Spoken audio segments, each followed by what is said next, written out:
You guys heard about this, but BuzzFeed is starting to publish AI generated articles. Meanwhile, BuzzFeed is shutting down their news department, and they have laid off, let's see, BuzzFeed News, the Pulitzer Prize winning digital news website that took the internet by storm roughly a decade ago and inspired jealousy from legacy media organizations will shutter. BuzzFeed chief executive Jonah Peretti announced Thursday. The move was part of broader layoffs across BuzzFeed. Peretti said in a memo to staffers, with the company moving to slash 15% of its workforce, or 180 employees. While layoffs are occurring across nearly every division, we've determined that the company can no longer continue to fund BuzzFeed News as a standalone organization. BuzzFeed has begun discussions with the News Guild, the union which represents staffers at the company, about the actions. Peretti, who addressed the emotional newsroom for nearly an hour on Thursday morning, indicated that some staffers might be able to find roles at HuffPost, the digital news website that BuzzFeed acquired in a 2020 deal. That sounds interesting. HuffPost and BuzzFeed.com have signaled that they will be open to a number of select roles for members of BuzzFeed News. Peretti told employees these roles will be aligned with those divisions' business goals and match the skills and strengths of many of BuzzFeed's news editors and reporters. I'm reading like a child today. Thank you. Moving forward, we will have a single news brand in HuffPost, which is profitable and with a loyal, direct front page audience. So BuzzFeed is cutting the news department. They're cutting their workforce. What is this? Paper Magazine, which is laying off the entire editorial staff. So there's no more editors. Everybody can just write whatever they want. No one to edit. And Paper Magazine is American fashion and pop culture, a publication founded by Kim, whoever that is. The layoffs will affect about 20 to 30 full-time employees at the company, including writers, editors, and editorial director Mickey, Boardman, beginning April 28th, according to Adweek. The magazine's editor-in-chief, Justin Moran, will remain at the company, of course he will, for another month to publish the magazine's remaining projects. Oh, so he's going to be leaving. Per Adweek's report, publisher Tom Florio is looking to cut costs in face of declining revenue. The alternatives include selling the company to a potential investor who has expressed interest, according to the sources. So we have all these fucking news organizations just eating dick right now. And AI is just standing in the wings, just go, oh baby, it's time for daddy to fly. And so, like, BuzzFeed has been quietly publishing whole AI generated articles, using Chat GPT to produce their content. Now, there is a problem with that because, sometimes the articles can come out kind of lame. They can come out kind of hackney. And they talk about this in this article, which I found very interesting. But let's get into this a little bit, because this just goes right along with it. With all these companies sort of downsizing, with ads choosing to go to different places like TikTok, advertisers choosing to go to different places like TikTok, Meta, all these social media platforms that are getting real clicks, it leaves them sort of cornered in this weird dystopian decision where they have to decide whether or not they're going to have robots report news to us, or they're actually going to pay people with real brains to write this shit. And writers, they aren't cheap. Although I do feel like the internet has cheapened reporting greatly. And like some people get paid like, I don't know, what was it, like $50 an article for some shit. I can't remember. There's some ridiculous amount of money, which is, I mean, not ridiculous, like ridiculous as in not enough money. The payments have, as the internet has sort of saturated us with news, and we have more options, more people are accepting lower pay just to say they're a writer. And you know, scramble and hustle and probably work 3 different jobs besides writing to do it. So I feel like people are going to do, like these companies, these corporations are going to choose whatever is most cost effective, and this is the beginning of it. And so, you know, as artists and musicians sit here and watch our entire, you know, way of making a living go down the toilet and go into ChatGPT, these other companies are saving, you know, millions of dollars by not having to pay people, which it makes sense. And when you think about how, you know, like in the industry of textiles in the 1800s, before the Industrial Revolution, people wouldn't think that, you know, their job would be lost, right? But within a decade, their shit was lost to the Industrial Revolution. These car manufacturers, I mean, we have robots that do a lot of the production for cars. It's taking a lot of jobs.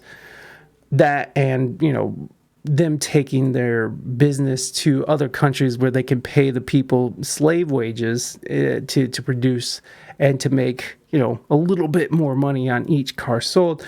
What was the other big one that I was thinking of? Travel agents. Who the fuck is going to travel agents? Very old people or boomers are going there, and not very old, but I don't know anybody that's using a travel agent. It's a new time. It's a new LimeWire pandemic. Yeah. Why not? It's the new LimeWire pandemic. Why not? I mean, LimeWire and what was that first one? What was the first one that got all the news when we first started downloading music? We have to adjust the new tech. Napster. Thank you, Bonbon.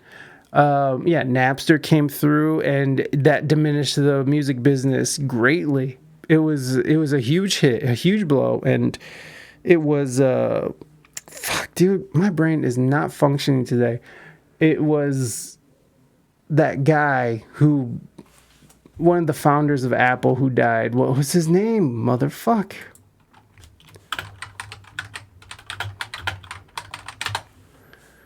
Steve Jobs. Gee, weed would help. Weed would definitely help. Oh, man. Steve Jobs, you know, his foresight into that actually brought revenue back to music, kind of, when he started introducing iTunes. Of course, now it's all streaming and there's no downloading. You're not buying music. Some people buy music, but even then, when you're buying music off of iTunes, it's not even buying it. It's licensing it. They could take it at any time.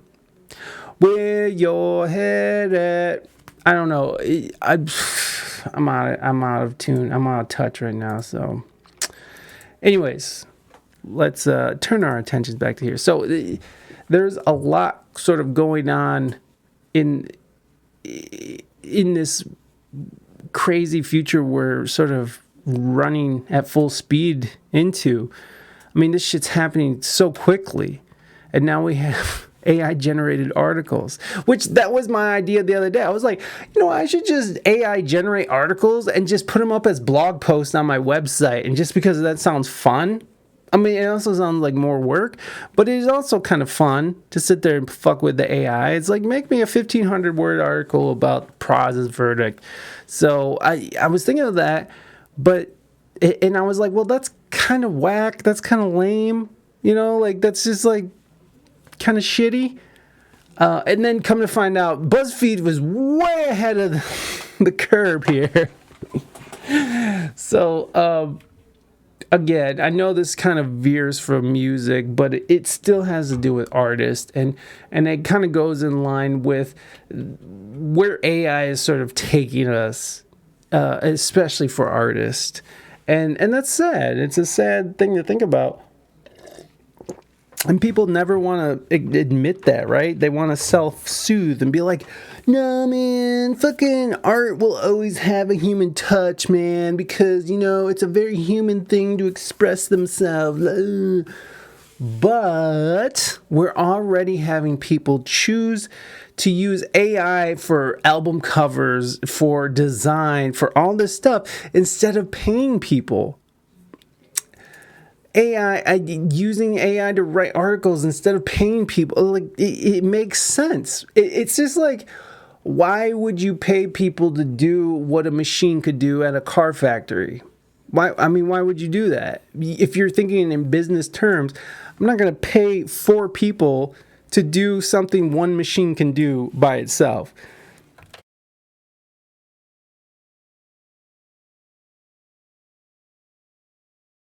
Sorry, I got something lodged in here.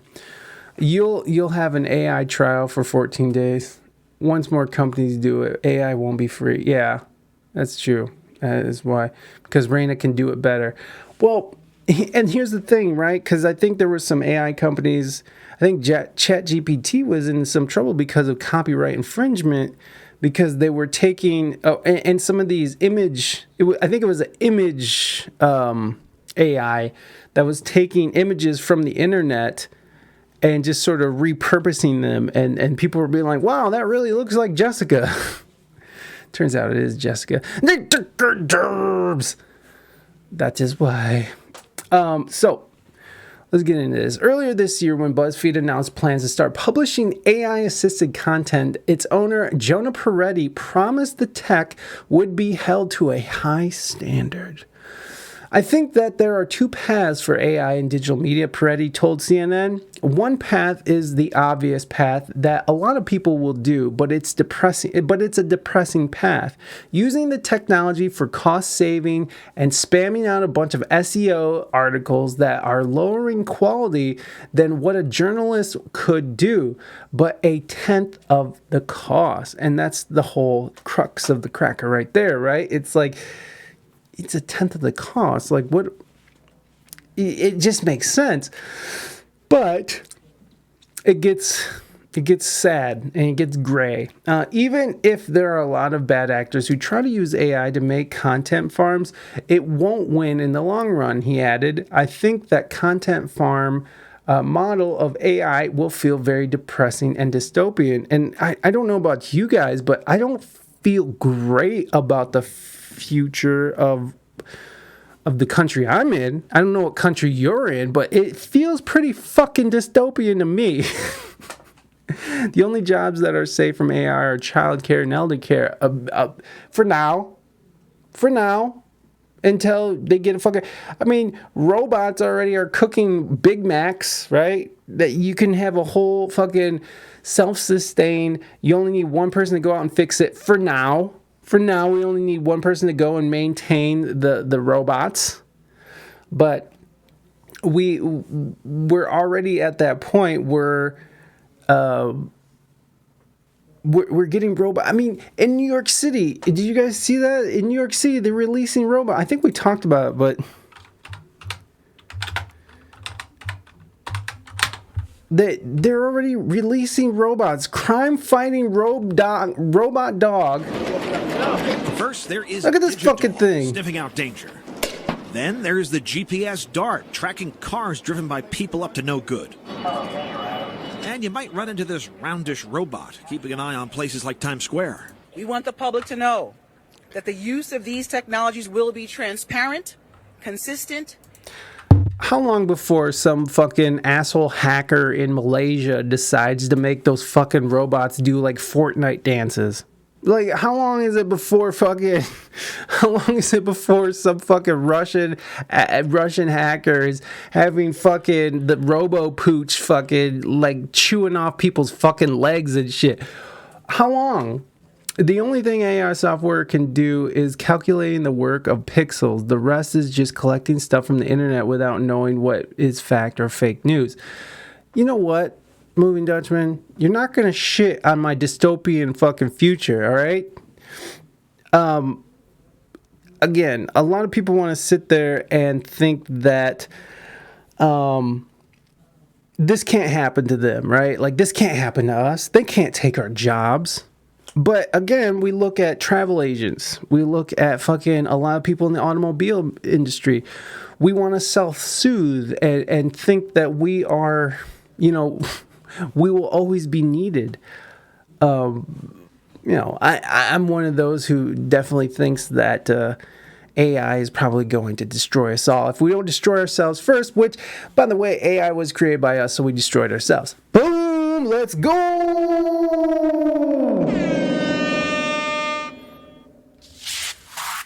Why are you gay? Anyways. And always done in collaboration with the people that we serve. The NYPD showcasing 3 new tools that will be rolled out in the coming months. Pilot programs, the department says, linking cops with new technology, especially during extreme situations. In hostage negotiations, counterterrorism incidents, and other situations as needed. DigiDog was originally launched during the de Blasio administration, but the program was suspended. Civil rights activists said it was an example of over-aggressive policing. Today, Mayor Adams barked back at those complaints. DigiDog is out of the pound. DigiDog is now... Why do you have to say that? DigiDog is out of the pound. Shut the fuck up. part of the toolkit that we are using. Similar robots have been used in places like airports and college campuses, cameras and two-way communications, connecting police with people who need help. The GPS Dart, already in use, launched in some cases at so-called ghost cars, illegal rides using phony paper license plates. Oh, that's cool. By doing this, it allows our officers to stay safe, limit pursuits, and let the GPS do its job. So who pays for all this stuff? Well, police say $750,000 for 2 dogs comes from forfeiture money, additional funds from the capital budget. The mayor took a bite at reporters asking specific money questions. This is an investment in our public safety. The new recruits start popping up this summer. In Times Square, Gus Rosen. I mean, there's other implications of this, of course.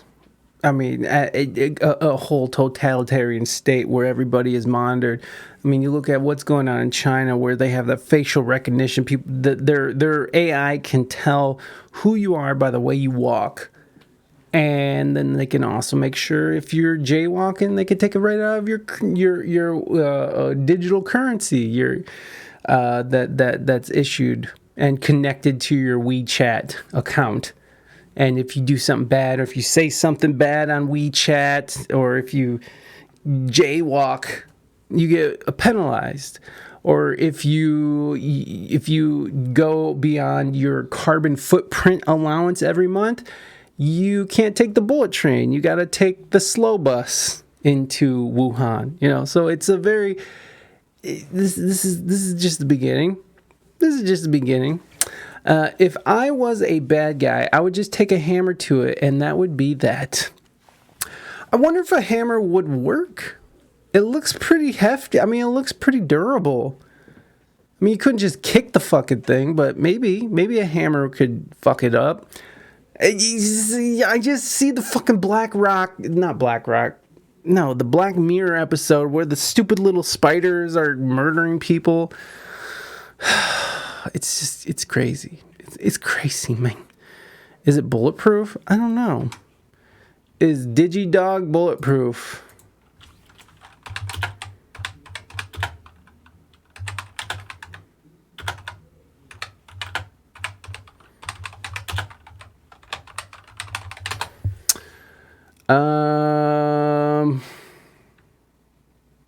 I don't know. It doesn't look like... Let's ask AI! Let's go. We're back, AI. We're back, Bing. We're back. Is DigiDog in NYC bulletproof? Let's see. Robots supporting robots. Let's see if it's waterproof. Yeah, what if you just dump water on it and it just malfunctions?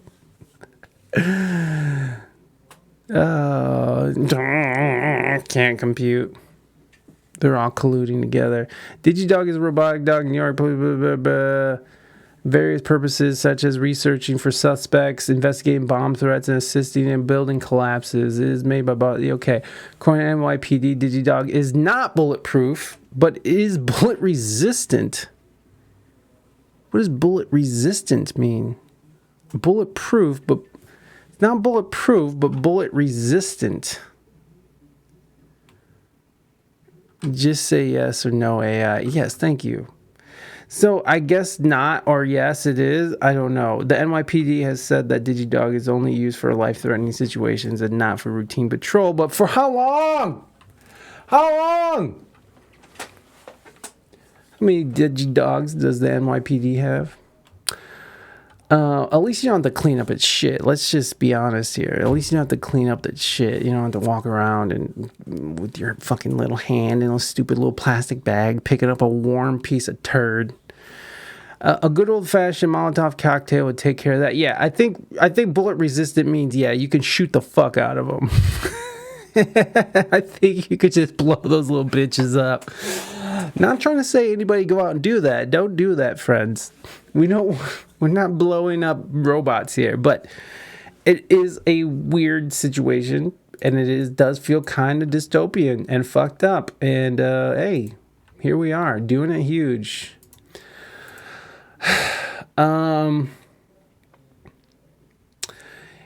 Indeed, the first AI content Buzzfeed published a series of quizzes that turned user input into customized responses, were an interesting experiment avoiding many of the missteps that other publishers have made with the tech. Avoiding missteps. Okay, what?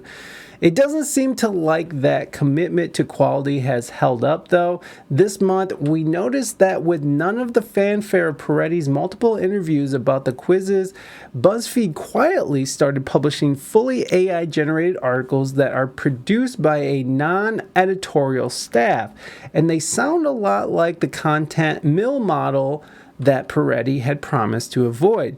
The 40 or so articles, all of which appear to be SEO-driven travel guides, are comically bland and similar to one another.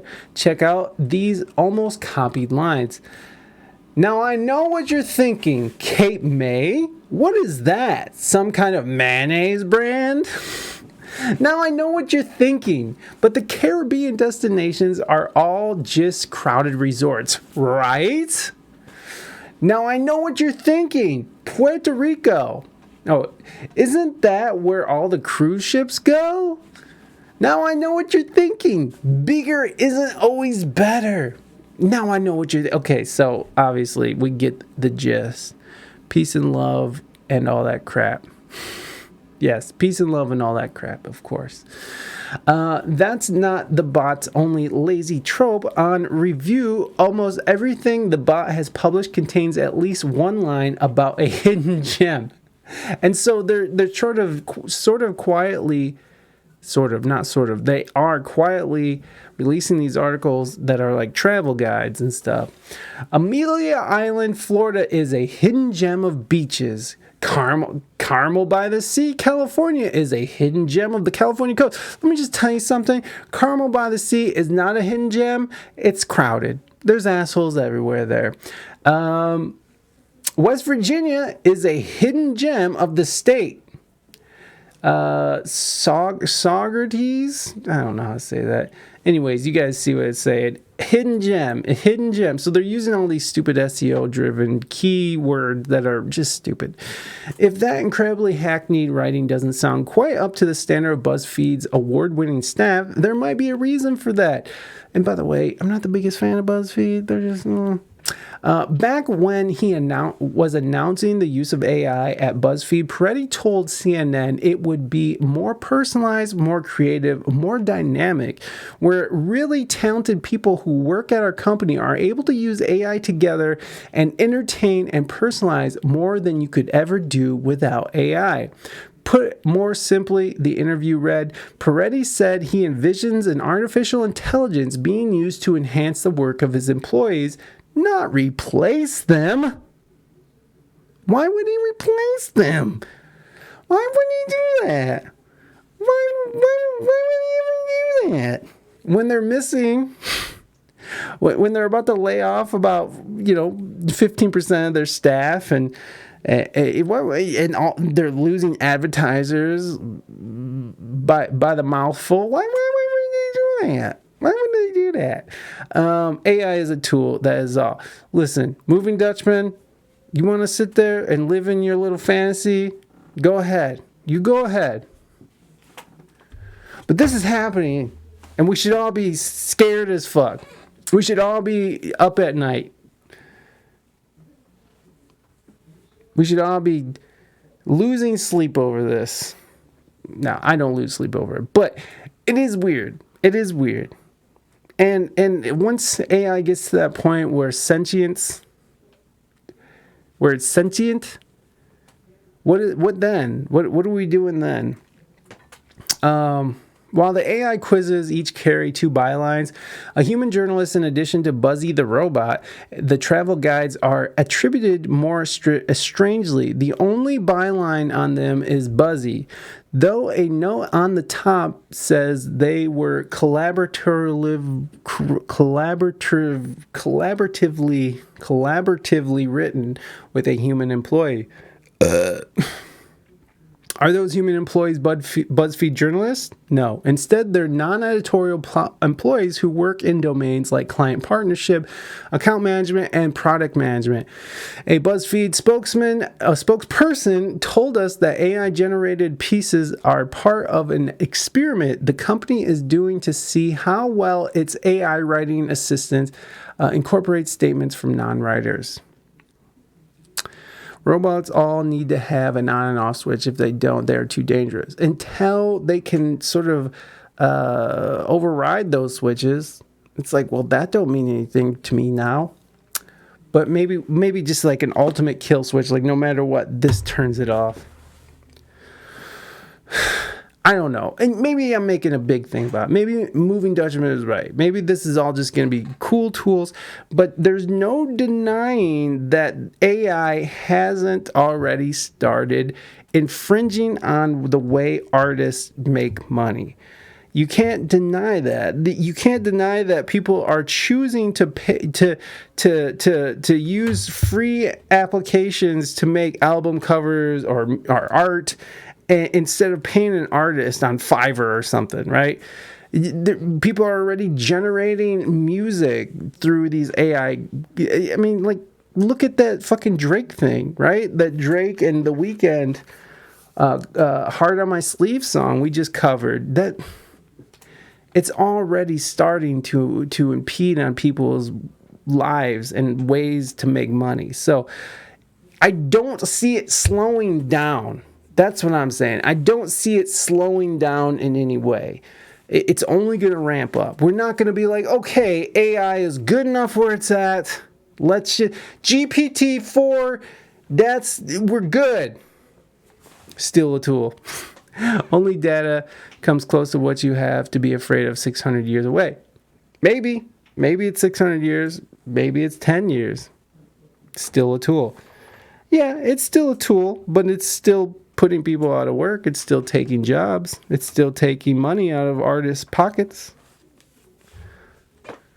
We're continuing to experiment with AI to enhance human creativity and are trying new formats that allow anyone with or without a formal background in writing or content creation to contribute their ideas and unique perspectives on our site. Oh, isn't that cute? This new creative tool enables a collaborative writing process in partnership with AI and a human editor to unlock the creative potential of UGC, user-generated content, so we can broaden the range of ideas and perspectives that we publish. As we iterate, future formats will continue to have built-in ways for humans to be in the loop as co-collaborators and editors. We asked the spokesperson if the travel guide pieces were advertisements or sponsored content, since many were written up by people on that side of the business, and they said they were not. Pursuing the memo Peretti sent to BuzzFeed staffers back in January, it's hard to trace his sunny verbiage to these dismal SEO bait travel guides. In it, Peretti also took pains to suggest that human writers wouldn't be replaced, saying instead that AI will work in tandem. We'll see. We'll see. So, I also had AI. Here, I think I erased it. List of news publications using AI instead of writers. Collect that data, Bing.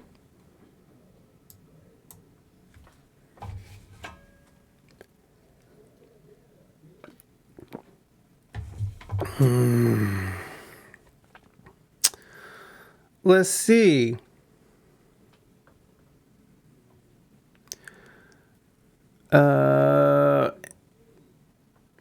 Wait, is it? This wasn't. There was other things. There are new publications that use AI to write scholarly publications, such as article Hosseini et al. I don't know what that. This discusses the ethical, and when you think about where like white collar jobs are going as well, I do think that ChatGPT will be sort of infringing on them as well. When you don't need a lawyer to put together a contract to make a big purchase for to make an acquisition of another corporation, or people are looking up what the you could actually have these fucking contracts just be written by ChatGPT. Now, again, going back to what Moving Dutchman was saying, is that there sometimes is a lot of information that they get wrong because maybe they're scraping data from just a shitty website or something. So for now, we're going to need someone to at least go through these contracts being made and make sure that what they're saying is correct. But again, AI was passing the bar test, and I don't know, man. It just seems like, artists aren't the only ones on the chopping block. I do think in the next few years we're gonna see this shit ramp up to something else. I don't know. No, what was the thing? I wish I would have wrote it down or copied and pasted it. There was like a whole bunch of news organizations, news outlets that are currently writing news stories using AI. Let's see if something else comes up. I had a whole thing. There was like the AP News, USA Today was using it.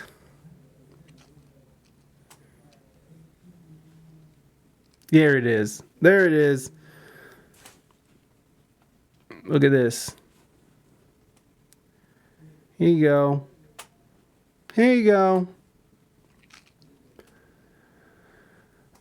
So AP, which has been using AI-generated summaries on earnings since 2014. Well, that's a different thing. That's tool-based, right? I feel like that's like a way to make things easier and to be able to compile data quicker than having someone sit there and put it all together. MSN has replaced some of its human editors with AI in 2020. Don't need editors. CNET, which has been using an internally designed AI engine to write basic explainers on financial topics since November 2022. However, the outlet has paused the use of AI tool after finding errors in some of its stories, which goes back to what Moving Dutchman was saying earlier, that there are mistakes, but these things will be addressed, I'm sure, in upcoming releases of these AI platforms. BuzzFeed, which uses AI to create quizzes and headlines. The Next Web, which has experimented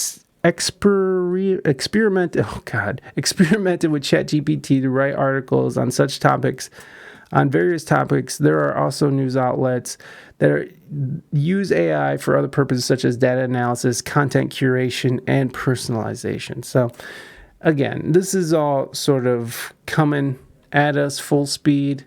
I don't know what the end result is, but I'm not feeling it. It feels a little fucked up, feels a little dystopian. It feels a little, and here's the other part of it too, right? Like, if we're letting AI sort of take over, then who gets to feed AI the information? I mean, it seems easier because if you look at, especially if you, okay, let's just look at American news, right? Mainstream media is definitely just a mouthpiece of our government. And they just spout propaganda. They're barely doing any real journalism anymore. So if you replace all these journalists with a robot, then no one's ever going to go and search out, corruption within the CIA or something, right? Or no one's going to go and search out, Hunter Biden's laptop, right? You're going to be able to sort of control that and be like, hey, no, you can't write about this. It's only going to be, it's only going to be listicles on, places to go when you're on vacation, or listicles about, is my husband cheating? Just stupid things to sort of keep us at a base level, not think for ourselves, and certainly not expose any, malfeasance that our governments and powers that be are doing. So it does seem to be another way of cracking down on control, and that's weird. It's not my favorite, but I do like the idea of making quizzes. So hold on.